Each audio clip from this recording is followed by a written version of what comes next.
Essa é a TV comunitária de Belo Horizonte. Nós estamos começando mais um programa Palavra Ética. No programa de hoje, nós estamos recebendo aqui nos estúdios o William Carvalho, que vocês não devem conhecer como William Carvalho. Aliás, ele mesmo disse que até esqueceu que ele é o William Carvalho. É o nosso querido Japão. E hoje nós vamos falar aqui, Japão, te convidamos para isso, sobre mais um direito humano, a nossa contribuição para a formação, para a educação em direitos humanos. Hoje nós vamos falar de lazer, de esporte, dessas práticas que se tornaram uma necessidade nesse mundo que nós estamos vivendo, né? Quando as pessoas correm muito e um estresse, fala-se tanto estresse, né? Então, em contrapartida, nós temos que falar muito em lazer e esporte. Então, seja bem-vindo, fique à vontade, faz de conta que você está pedalando aí, né, dentro da Academia by Japão. E para começar, Japão, queria que você se apresentasse para nós. Por que Japão? Quem é você e como que você vem para esse mundo aí do esporte, do atletismo, do ciclismo, etc. Primeiramente, boa tarde, né? Obrigado pela oportunidade de estar aqui.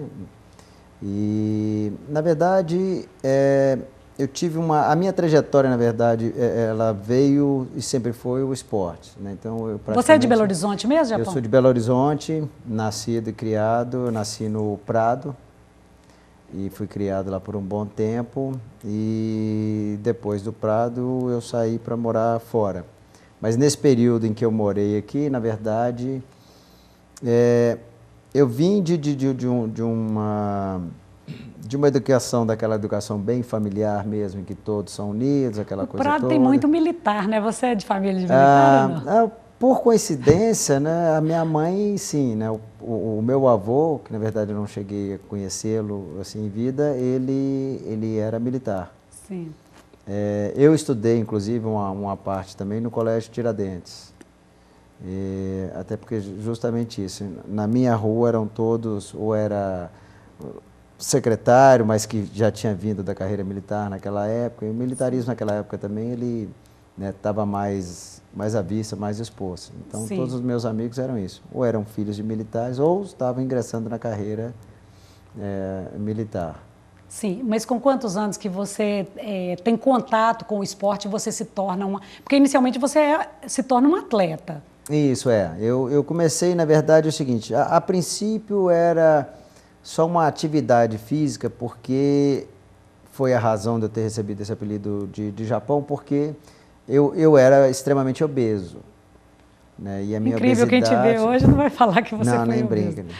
Mas essa obesidade, inclusive, ela não veio, né, assim, ela não era adventa de nenhum tipo de distúrbio ou nada, era simplesmente porque eu comia em excesso, realmente. Sim. E era extremamente, não fazia nada. Tinha uma vida muito sedentária. Era muito sedentário, então eu praticamente vivia entre ir para a escola, voltar para casa, comer, dormir, estudar, aquela coisa toda. E eu acho que, na verdade, eu era um pouco meio que compulsivo com essa questão de comida. E isso me trouxe, na verdade, né, vários transtornos, né? Realmente eu passava muito mal, na época que a temperatura, principalmente, né, se elevava no verão, então eu tinha realmente uma certa dificuldade, dores de cabeça. Mas isso em qual idade? Adolescente? Foi por volta de mais ou menos 12, 13, até meus 14, 15 anos. E a sua ida para o esporte? É a família, a escola, você mesmo? Como que você encontra no esporte essa outra... um espaço para queimar essa compulsão, né? Que a compulsão era do alimento. E hoje a gente vê nos Estados Unidos, por exemplo, um dos maiores problemas de saúde pública nos Estados Unidos já é a obesidade e essa compulsão por alimento. E nós estamos vendo no Brasil também, mesmo a população mais pobre, que tem acesso a alimentos que não são adequados, né? Então, exatamente, também a obesidade é um problema. Você encontra sozinho ou é a família, ou a escola? Como que é isso aí? Não, primeiramente, o ponto de partida veio da família, veio de casa. Chegou-se a um ponto que eles perceberam o seguinte, a gente tem que fazer alguma coisa. Sim. Não era muito comum naquela época, né, assim, você se ingressar, não existia essa coisa de ir para academia ou de você ter um nutricionista. Sim. Era tudo diretamente, diria que você ia para um clínico geral e ali ele te dava um parecer. Sim. Eu sei que eu comecei a ter um controle alimentar a partir do momento que eu fiz alguns exames e tudo mais, então realmente ele falou, o seu índice de massa corporal está muito aquém do que deveria ser para a idade. Sim. E foi aonde eu comecei a reduzir um pouquinho essa alimentação e a atividade mesmo que eu comecei foi caminhadas. Fazia umas caminhadas no quarteirão. Mas para adolescente não é interessante, né? É não, mais um castigo. Na minha situação, assim, essa volta que eu diria lá umas 2 voltas no quarteirão era uma maratona, né? Então, realmente minha condição física era muito baixa. Mas como eu não tive uma cobrança também, que eu acho que isso ajudou muito, assim, eu fui meio que deixado escolher o meu caminho, então eu comecei primeiro jogando bola, que era uma coisa que todo mundo fazia, jogando bola na rua, aquela coisa. Então, eu era muito fã de artes marciais, então, na verdade, esse foi o meu primeiro, né, eu achei contato. Que o Japão era por isso, que você era das artes parte marciais. foi por isso mesmo, porque o que acontece? Por eu ter sido, né, por eu estar muito obeso, então eu tinha o cabelo pretinho assim, meio caído, e o olho, meu rosto era inchado, né? Então o olho esticado, eles me chamavam de Japão. Sim. E aí foi aonde que começou, porque realmente eu não gostava que me chamasse de Japão.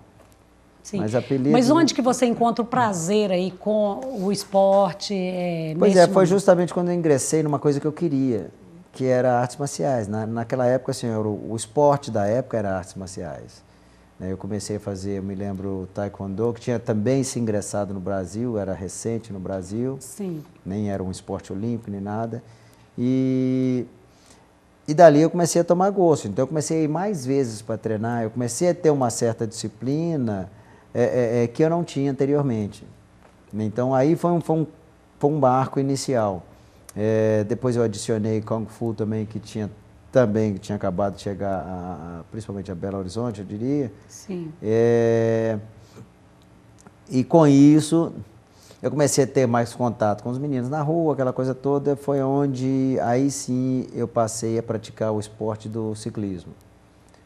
Primeiramente como uma mera assim, recreação, mas depois eu comecei a tomar gosto e conhecimento do ciclismo como esporte competição. Então, daí para frente, realmente, eu comecei a ter uma atividade competitiva. Sim. E foi o esporte que te possibilitou sair do Brasil, viver fora do Brasil? Sim, sim. A minha vontade de sempre, né, de ter ido para, né, de ir para os Estados Unidos e competir, até porque foi isso que me gerou aquela coisa assim, você vê na televisão, você é incentivado, eu comecei a criar e ter em mente determinados ícones e esportes que me satisfaziam e que eu queria crescer. Sim. Aí você já tinha superado totalmente aquela vida ociosa e sem... Isso aí já foi o quê?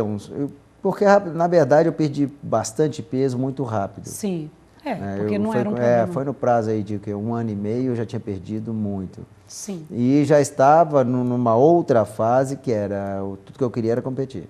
Sim. Aí qual foi o seu primeiro esporte, assim, como...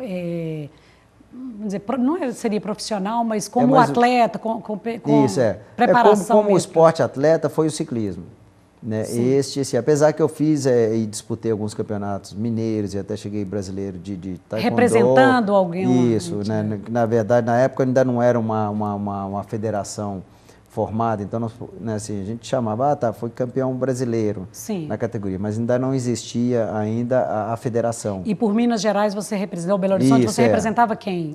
Na verdade, só existia uma academia de taekwondo aqui, que era do Lin.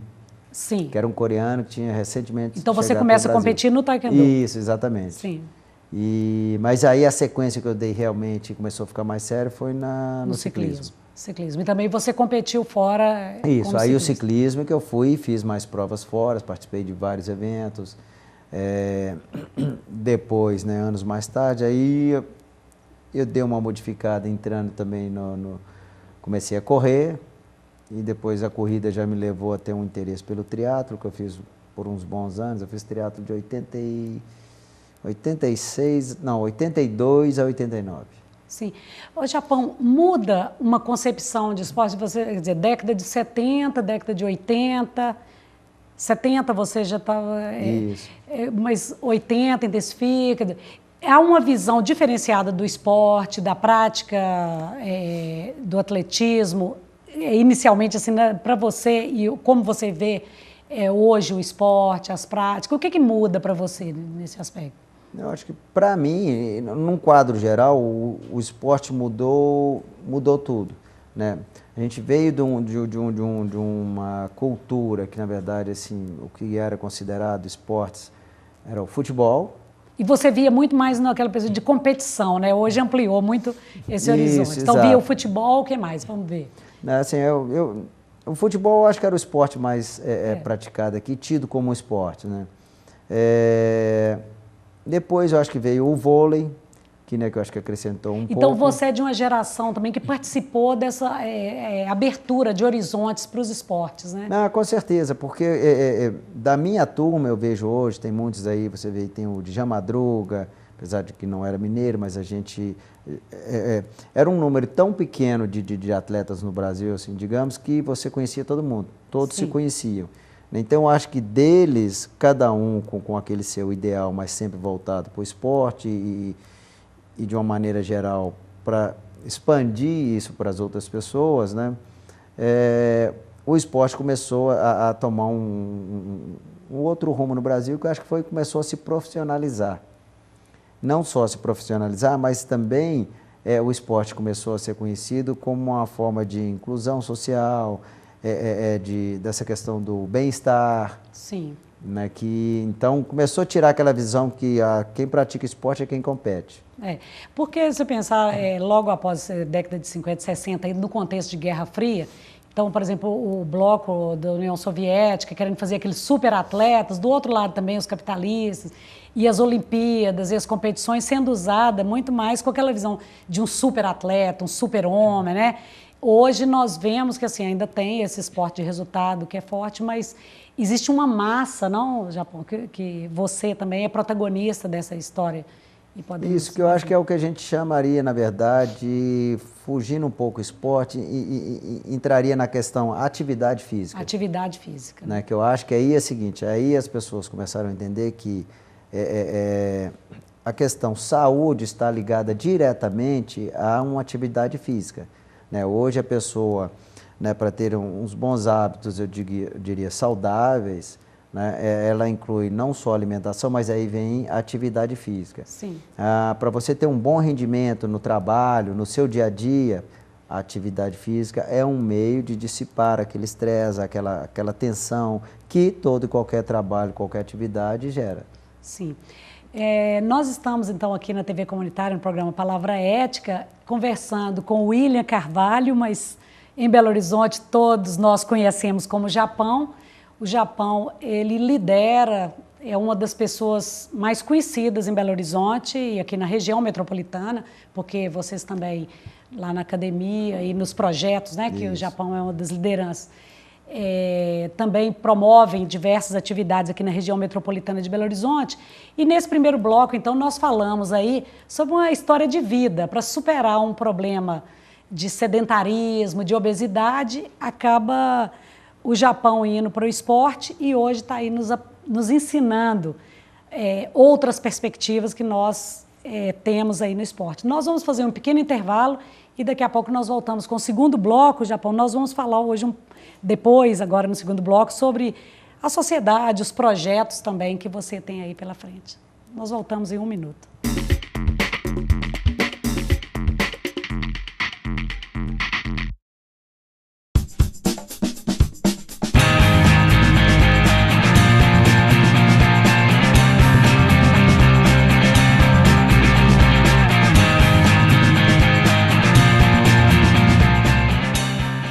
Socorro, não estou sentindo nada. Não vai dar mais pra chorar, nem pra rir. Socorro, alguém me dê um coração, que esse já não bate, nem apanha. Por favor, uma ajuda pequena, qualquer coisa que se faça, um aviso, um telefonema. Socorro, alguma rua que me dê sentido, em qualquer cruzamento, acostamento, encruzilhada. A exploração sexual de crianças e adolescentes é crime. Se você presenciar qualquer ato desse tipo, denuncie. A ligação é sigilosa e gratuita. Com a sua ajuda, podemos mudar o destino de muitas crianças.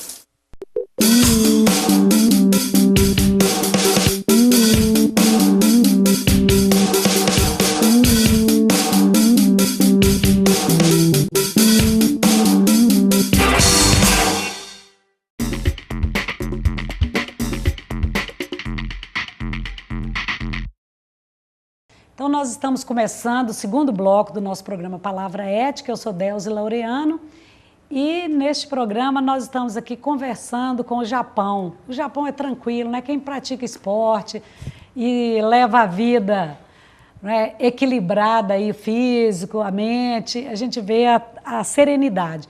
E ele está ali com a camisa com a bandeira do Japão, mas o Japão simbolizando, né, essa marca, consagrou, então, esse modo aí de ver essas novas necessidades que se cria até com a nossa vida moderna hoje da prática de esporte. Japão, no primeiro bloco, então, nós falamos aí um pouco da sua trajetória de vida. Você nos conta que vem para o esporte como uma necessidade de sair da ociosidade, de superar até a obesidade, e você se torna um atleta premiado. Fala um pouco para nós de quais são os prêmios mais importantes que você ganhou e em quais modalidades? Bom, eu diria, em uma escala, assim, começando Belo Horizonte, né? Então, eu fui algumas vezes campeão mineiro, em diferentes categorias de idades, porque a partir do momento que você começou mudando cedo. Isso. Tanto nas artes marciais, né, no Kung Fu, no Taekwondo, também no ciclismo, onde foi, inclusive, o meu esporte, né, mais prolongado e que, com certeza, até hoje. Sim.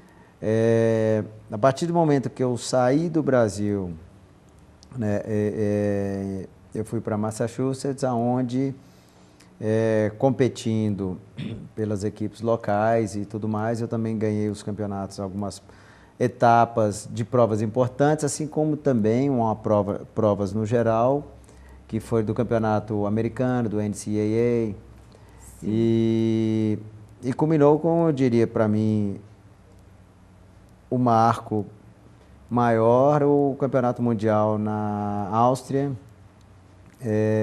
na categoria Master, que já era no ciclismo estrada. Você é um atleta premiado. Agora, deixa eu fazer uma pergunta indiscreta aqui. Você ganhou dinheiro no esporte? Ganhou dinheiro? Hoje, a sua empresa... Isso, foi um fruto dessa junção minha e com a minha irmã também, que nós somos os dois sócios lá na Bahia Japão. Sim, foi possível. Então, você não ficou milionário. Não pode falar que ficou milionário, senão daqui a pouco você vai ser sequestrado. Mas, enfim, você profissionalmente, você conseguiu... ter o esporte como, efetivamente, uma profissão. Sabe por que eu estou perguntando isso? A gente vê crianças e adolescentes hoje, às vezes até um deslumbramento de ver o esporte nesse aspecto econômico, e principalmente o futebol, você começou falando, mas muito mais do que isso. Hoje, muitas pessoas vêm para o esporte por outras necessidades e outros interesses. Vamos falar um pouco aí dessa questão da sociabilidade, Japão. O que você tem nos ensinar aí a respeito do esporte e sociabilidade? Bom, eu acho que nesse mundo, nessa globalização que a gente vive, o esporte, eu acho que é o meio mais fácil, mais saudável de você integrar a sociedade como um todo, né? Dado isso que existem os Jogos Olímpicos, os Jogos Pan-Americanos. Na verdade, eles foram criados, se você olhar lá atrás na história, Grécia, justamente era voltado para isso, né? Só que até hoje, as comunidades tradicionais, né, os indígenas, isso, promovem as competições elevam o seu estado de espírito. Ao mesmo tempo, também você consegue formar um grupo, diria, né, um grupo social maior, onde as pessoas se entendem. Eu acho que o social maior, ele tem que vir do esporte, né? São pessoas mais alegres, desestressadas, decididas. Então, eu acho que o esporte, no geral, ele contribui para tudo isso. É uma pena que hoje a gente vê muita especulação esportiva, e quando a gente olha, por exemplo, Barcelona, o que vira com a Olimpíada e a Copa, mas aí nós vamos falar em outro momento, porque nós temos muitas críticas a essa monopolização capitalista do esporte, tudo, mas vamos pensar aí realmente como um direito humano ao lazer e essa integração e até um caminho aí para desinibição, não é, do bem-estar, enfim, eu prefiro pensar o esporte nesse aspecto. O Japão, me fala aqui de projetos, o que você está hoje, você e sua equipe, quando eu falo Japão, a equipe toda, de esporte hoje na região metropolitana de Belo Horizonte, o que você tem participado e quais são os projetos aí para o futuro? Na verdade, o esporte hoje ele se profissionalizou de tal forma que eu vejo que se você não tiver determinados projetos em que atendam a classe média para baixo, na verdade, você está excluindo e deixou de ser uma inclusão social. Sim. O que a gente tem são programas esportivos, tanto para elaboração de eventos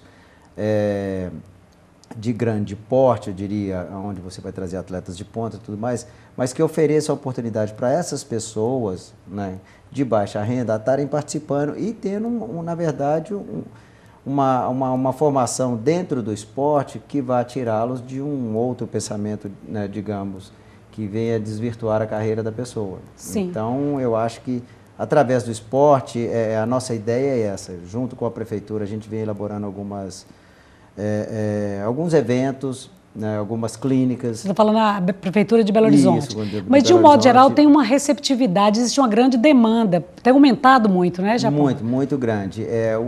Na verdade, o esporte no Brasil, eu diria, principalmente corrida de rua, que você diria, é um esporte relativamente barato, né?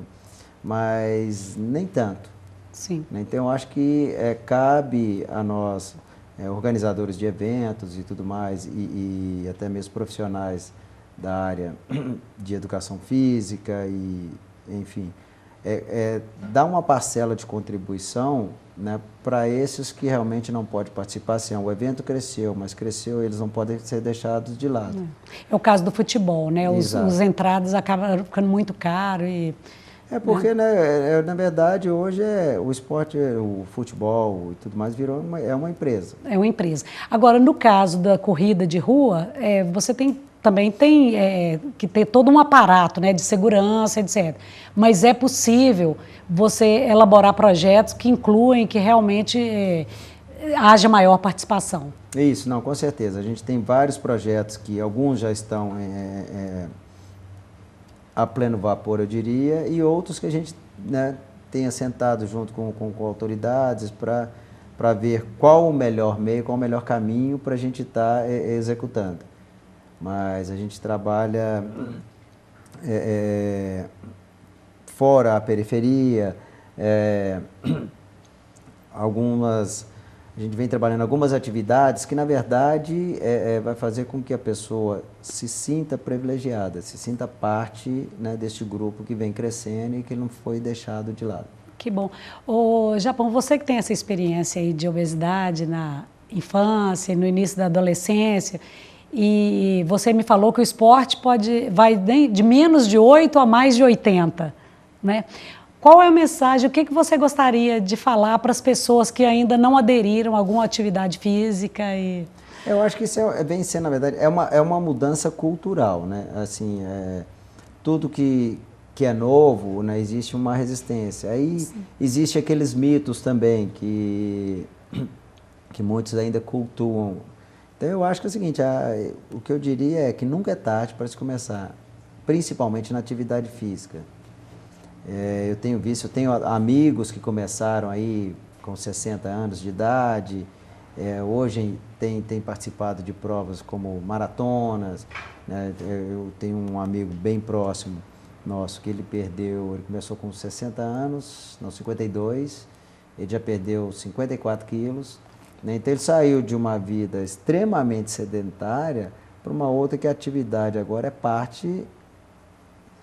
faz parte da vida dele. Na verdade, ele não consegue mais ficar sem uma atividade física E com isso, o que ele gerou também, aumentou o leque, o grupo de amigos, porque ele começou a conhecer pessoas fora. Você vai viajar para determinado país, aí você conhece mais gente que também está indo. Então, assim, ele criou um outro relacionamento, né, justamente com a inserção dele no esporte. Sim, então na fase adulta, aí, pessoas que descobrem o esporte como uma forma de buscar outros relacionamentos e até um sentido na vida, né? Prazer de viagem, de pessoas afins. Não, com certeza. Né? E para as crianças e adolescentes? Como é que começa? Uma criança, um adolescente que não gosta de esporte, não sente a necessidade, como que começa? Pois é, eu vejo o caminho inicial seria, na verdade, procurar um educador físico. Né, ou uma academia, ou esporte na escola. E a sua formação é educador físico? Isso. Então, o que eu vejo? Eu vejo o seguinte, você procurou o profissional, agora você tem que deixar com que a criança descubra qual que é o esporte dela.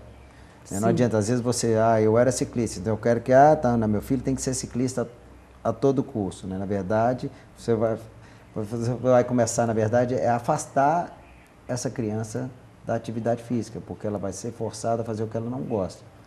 Então, esportes, principalmente esporte coletivo, né, é o mais indicado para uma criança que está começando agora e ela vai ter ela vai se associar com outras crianças. Então, vai ser um esporte meio que uma atividade lúdica, mas que vai despertar nela ali habilidades e interesse para determinados esportes. Ganhar pelo lúdico e pelo interesse. É uma fase que você não pode colocar pressão, né? Porque quando você entra na questão esporte competitivo, aí foge totalmente esse padrão. Né? É uma pressão psicológica, são metas a cumprir, é um outro lado. Sim. Japão, eu quero, já fechando o nosso programa aqui, a sua participação, eu vejo o esporte assim, um pouco parecido com a cultura. O que nós vemos, muitas vezes, os governantes, eles veem a cultura como um espaço para gerar receita. Vamos investir em cultura. Eu acredito que cultura e esporte não é para investir, é para gastar dinheiro para que nós tenhamos, como sociedade, um retorno. Você acha que as nossas autoridades, os parceiros, eles estão plenamente conscientes disso? Eu vejo que vem mudando, né? Realmente, na questão Brasil, ainda é muito novo. Né? Eu vejo que a mentalidade, principalmente dentro da Secretaria de Esporte, por exemplo, né? Ela vem mudando muito. Porque ainda temos muito a trabalhar.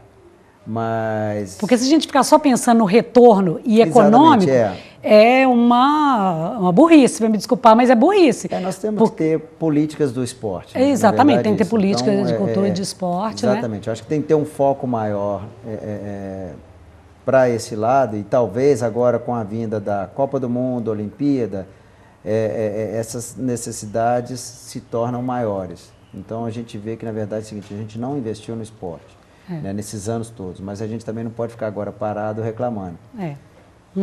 Exatamente, isso aí tem que, eu acho que coletivamente, fazer nesse debate. Japão, nós chegamos aqui ao final, então, desse nosso programa Palavra Ética. Quero, de coração, vocês nem imaginam, às vezes quem está do outro lado da câmera não percebe, mas a serenidade, a tranquilidade que o Japão passa para a gente. Nós temos, né, ao longo desse tempo aqui, feito diversas entrevistas, e eu estou impressionada aqui com a tranquilidade dele. E realmente eu atribuo isso efetivamente tudo que o esporte pode nos proporcionar, e eu acho que nós temos que caminhar mais nessa perspectiva aí. Realmente não é à toa que o lazer, o bem-estar, né, está lá como direito social no artigo 6º da Constituição. Então fica mais essa contribuição nossa aí na educação para os direitos humanos. Quero agradecer de coração a presença do Japão aqui, uma boa rima, né? Nos contando um pouco sobre a história de vida e também sobre o trabalho que ele faz aí, não apenas na região metropolitana, mas também no Brasil e fora, representando o Brasil aí como um atleta. Quero agradecer a nossa equipe aqui da TV Comunitária e principalmente os nossos telespectadores que nos prestigiam. E você pode também assistir ao nosso programa pela internet, no www.tvcbh.com.br. Até o próximo programa. Muito obrigada.